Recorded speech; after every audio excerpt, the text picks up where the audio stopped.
ऐसा सम्मान तो बुझाल था कि कौड़ी में हिरारू हुई नया नया ब्याह भाई लोग निशा जी जब नया नया शादी होके लगा तो मेहरारू बड़ा मौत से चुनहाली सब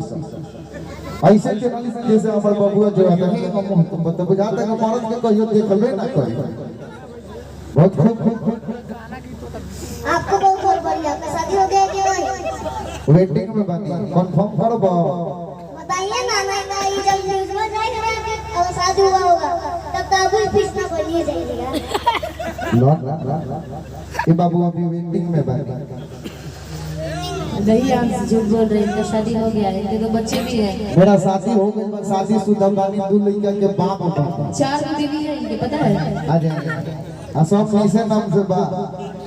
सोच लीजिए देख लीजिए खुलेआम कर रहे हैं खुलेआम क्या कर रहे हैं ये सारा जहान जान रहा है निशा निशा का में निशा है गुड एक बार जोरदार ताली बजा दीजिए 4 बीवी को रखा हुआ है पावर इसी है कहा जाला कि ओकरे में पावर रहला जेकरा में टावर रहेला पावर उसी में होता है जिसका टावर होता है ऐसे तो बम बम करे खातिर ढेर लोग बा बाकी मौत पर बोले खातिर पावर होके आई कहते हैं कि मोहब्बत से देखा है मोहब्बत से जाना है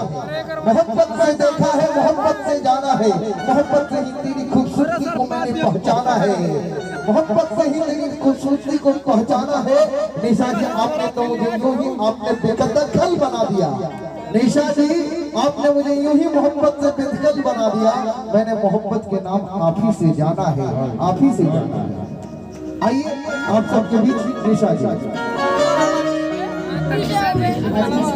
अच्छा लग रहा है कि दिल वाले गए राजा बोतल में भर के कि दिल वाले गए राजा बोतल में भर के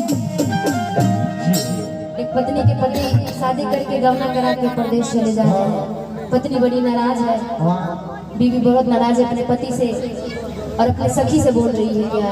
कैसे हो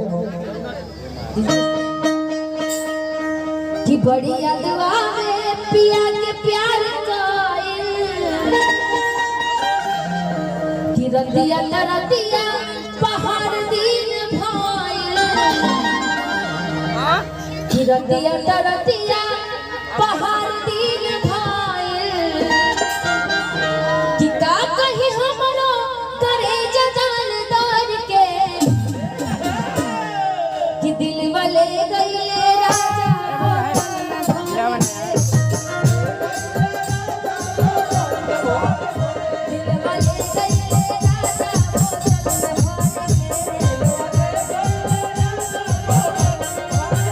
बढ़िया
के